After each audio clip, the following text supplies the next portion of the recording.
Salut, bienvenue dans une nouvelle vidéo de ce format, une dose de curiosité. Dans un des derniers épisodes de YouTube versus la télé, on a parlé du statut de journaliste et du statut fiscal qu'ils ont. Et tout ça m'a rappelé une histoire assez incroyable, celle du gouvernement qui s'est attaqué aux journalistes et la force de leur réponse. Vous allez comprendre pourquoi on appelle les médias le quatrième pouvoir. Je vais vous raconter l'histoire de ces politiques qui ont été rendus invisibles.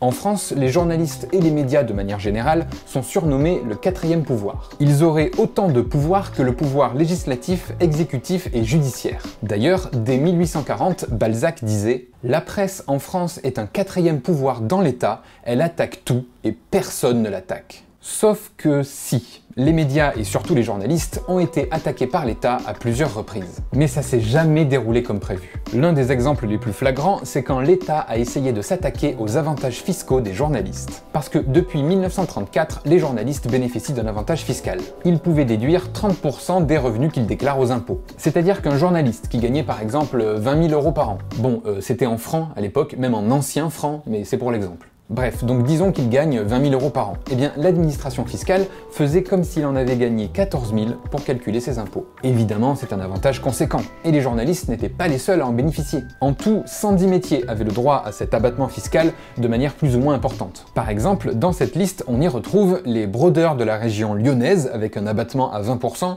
les fabricants d'éponges métalliques du département de l'Ain, à hauteur de 15%, les tourneurs-fraiseurs du Jura à 20%, ou encore les ouvriers scaphandriers à 10%. Si cette liste de métiers très surprenants qui avaient droit à un avantage fiscal vous intéresse, je vous la mets en description. Bref, et au milieu de tout ça, il y a les journalistes et leur abattement à 30%. Ces avantages fiscaux accordés à ces métiers avaient pour but de compenser leurs frais professionnels élevés et donc aider à sauver le métier. Par exemple, à l'époque, les journalistes avaient des frais importants de papier, stylo, encre, dictaphone, frais postaux, bref, et tout ça était le plus souvent à leur charge. Et si c'était à leur charge, c'était pour alléger les budgets de la rédaction. Et de son côté, l'État allégeait les impôts des journalistes pour qu'ils puissent conserver du pouvoir d'achat. Sauf que les années passent, les décennies même, et finalement, les frais professionnels des journalistes sont de moins en moins importants. Et puis, avec l'avènement de la télévision, les salaires des journalistes télé, surtout dans le privé, s'envolent, et cet abattement n'a plus lieu d'être. En revanche, la santé et les salaires de la presse écrite, c'est-à-dire les journaux papier,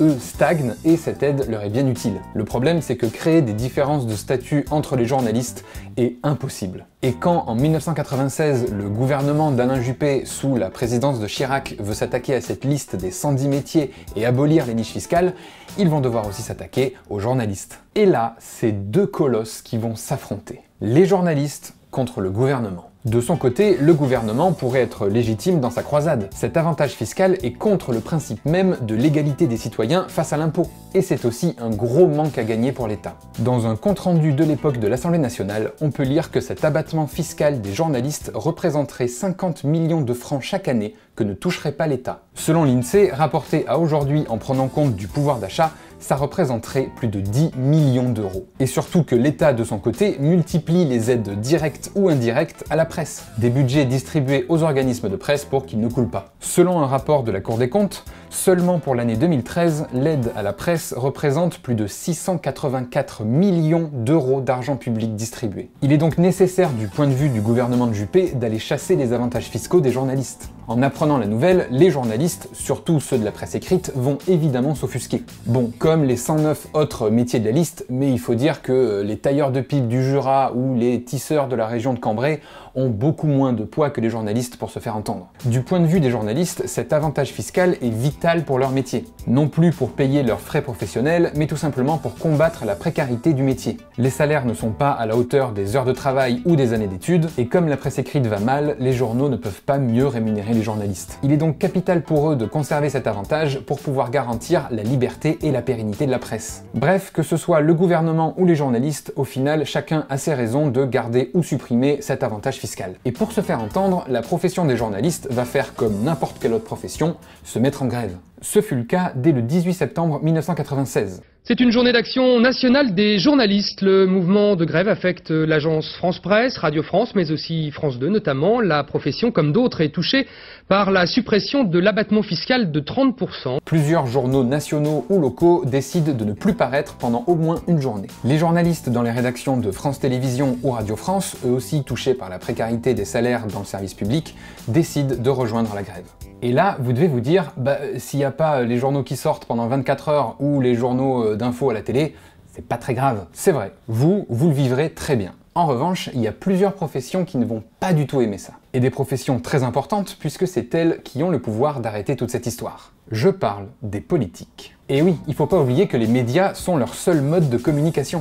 Bon, aujourd'hui, il existe les réseaux sociaux, mais déjà, c'est pas aussi fort, et en plus de ça, en 96, il y en avait pas. Du coup, si les journaux ne sortent pas, qui va parler des politiques ? Parce que les politiques aiment les médias autant qu'ils les détestent. Ça peut ruiner leur carrière comme les propulser. C'est précisément ça la force du quatrième pouvoir. Et ça, les médias le savent. Du coup, à la suite de plusieurs journées de grève, ils vont passer à l'étape supérieure. Les journalistes vont se lancer dans une opération qui passera inaperçue pour les gens lambda, mais qui sera destructrice pour les politiques. Ils vont tout simplement rendre invisibles tous les parlementaires, surtout de droite favorables au gouvernement de l'époque, qui sont pour la suppression de l'avantage fiscal. Tous ceux qui veulent supprimer les avantages des journalistes n'existeront plus. L'opération est appelée Homme invisible ou Parlementaire fantôme. Ainsi, durant plusieurs jours, des dizaines de députés ne seront plus cités dans les journaux, aucune photo, aucune info, rien.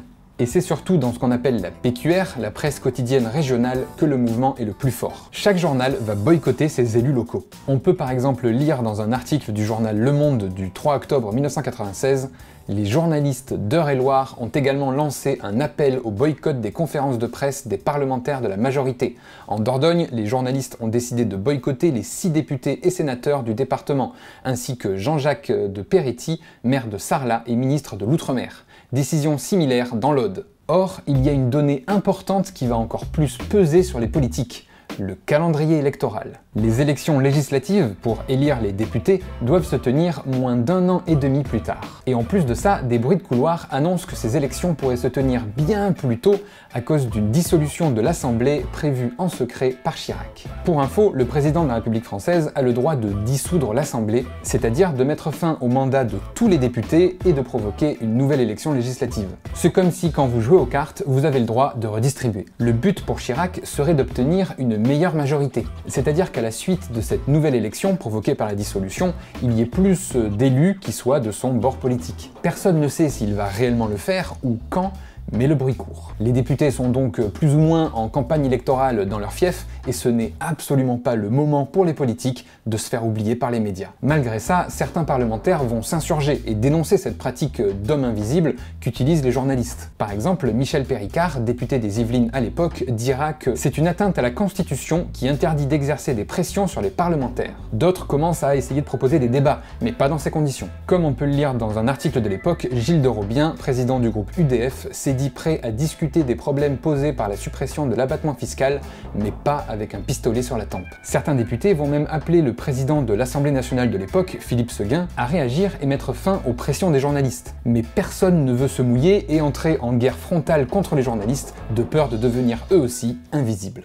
Et finalement, beaucoup de parlementaires vont finir par céder sous la pression. Et les choses vont même finir par se retourner. Plusieurs députés vont carrément se prononcer pour le maintien de cet avantage fiscal. Et certains vont même aller jusqu'à proposer des amendements pour que les journalistes le conservent. Certains députés vont réfléchir à trouver une solution de compensation en créant une nouvelle aide à la presse. Pour ça, ils veulent prélever 1,5% du chiffre d'affaires des pubs télé et le reverser à la presse écrite. Cette idée n'a pas vu le jour, mais cette alerte générale des parlementaires, qui ont cédé face aux journalistes, a forcé le gouvernement de Juppé à repousser le projet de loi et surtout à ouvrir le dialogue avec les journalistes. Rapidement, une décision est prise, même si l'abattement est supprimé, les journalistes ne vont subir aucune perte. Pour se montrer reconnaissant de cette décision, les journalistes arrêtent la grève, l'opération Homme invisible est levée pour le plus grand bonheur des politiques. Les discussions entre le gouvernement et les syndicats des journalistes peuvent alors débuter. Mais à peine commencées, elles vont être stoppées par un événement qui est passé d'un bruit de couloir à la réalité. Le 21 avril 1997, le président de la République Jacques Chirac annonce « J'ai décidé de dissoudre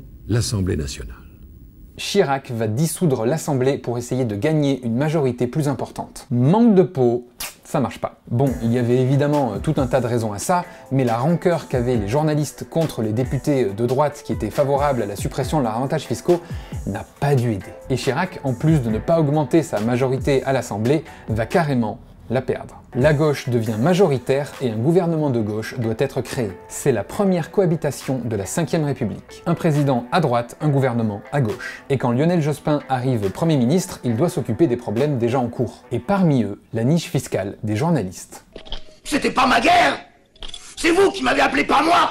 Et oui, le gouvernement de Jospin ne voulait pas non plus entrer en guerre contre les médias et les journalistes. Alors, je vous passe les détails, mais après tout un tas de discussions, et quand même de quelques nouvelles grèves, les journalistes perdent bien leur avantage fiscal de 30%, mais retrouvent un nouvel avantage. Ils auront une allocation pour frais d'emploi des journalistes, toujours sous forme d'abattement fiscal. En gros, ils pourront soustraire de leurs revenus à déclarer aux impôts non plus un pourcentage, mais une somme fixe. 50 000 francs, ce qui au final revient plus ou moins au même. Cette mesure existe d'ailleurs toujours aujourd'hui, et au passage à l'euro, elle est devenue 7 650 €. Que vous trouviez que cet avantage est normal ou pas, que vous trouviez que le gouvernement aurait dû le supprimer totalement, ou au contraire que vous trouviez qu'il est légitime pour la profession, ça n'a pas vraiment d'importance dans cette vidéo. Le but, c'était surtout de vous raconter cette histoire et de vous donner un exemple concret et précis sur le poids que peuvent avoir les journalistes sur les politiques. Et qu'on comprenne ensemble pourquoi on appelle ça le quatrième pouvoir. Et pour conclure, je dirais que ce pouvoir n'est pas une bonne ou une mauvaise chose. Ça a des avantages comme des inconvénients. Certains diront que les journalistes et les politiques sont trop liés, d'autres diront qu'au contraire, ce pouvoir est ce qui crée l'indépendance des journalistes. Ce qui est sûr, c'est qu'il existe, et comme dirait l'oncle Ben de Spider-Man,